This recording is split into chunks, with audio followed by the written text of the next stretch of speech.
ছোট পর্দার জনপ্রিয় অভিনেতা জাহের আলভির স্ত্রী আফরা ইবনাত ইকরা আত্মহত্যা করেছে। ২৮ ফেব্রুয়ারি দুপুর ১:৩০টার দিকে মিরপুর DOHS এলাকার একটি বাসায় এ মর্মান্তিক ঘটনা ঘটে। বিষয়টি নিশ্চিত করেছে তাঁর স্বামী অভিনেতা জাহের আলভি নিজেই। ঘটনার সময় দেশের বাইরে ছিলেন জাহের আলভি। শুটিংয়ের কাজে তিনি বর্তমানে নেপালে অবস্থান করছেন। সেখান থেকেই সামাজিক মাধ্যমে এক আবেগঘন পোস্টে স্ত্রীর মৃত্যুর খবর নিশ্চিত করেন তিনি। পোস্টে জাহের আলভি বলেন, মিরপুর DOHS এর বাসায় আমার স্ত্রী ইকরা আত্মহত্যা করেছে। আমি নেপালে শুটিংরত ছিলাম। খবরটা শোনার পর থেকে কথা বলার মতো অবস্থায় নেই।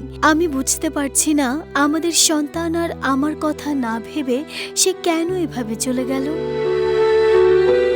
তিনি আরও জানান, দ্রুত ঢাকায় ফিরছেন এবং ফিরে এ বিষয়ে বিস্তারিত কথা বলবেন।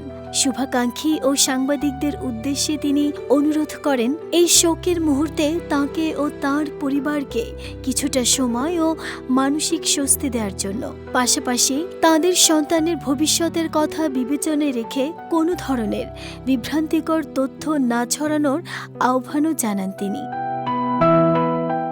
এদিকে ইকরার মৃত্যুর খবর ছড়িয়ে পড়তেই সামাজিক মাধ্যমে অভিনেতার স্ত্রীকে নিয়ে দুঃখ প্রকাশ করছেন শুভাকাঙ্ক্ষী থেকে শুরু করে অনেকেই। কেউ আবার ইকরার মৃত্যুর জন্য অভিনেতা জাহের আলভিকেই দায়ী করছেন।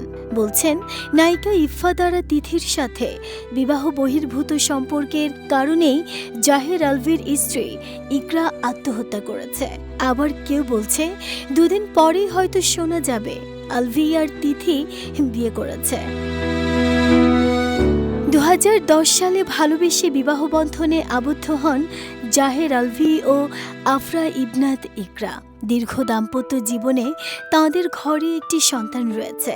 হঠাৎ এই মৃত্যুর ঘটনায় শোবিজ অঙ্গনে নেমে এসেছে শোকের ছায়া।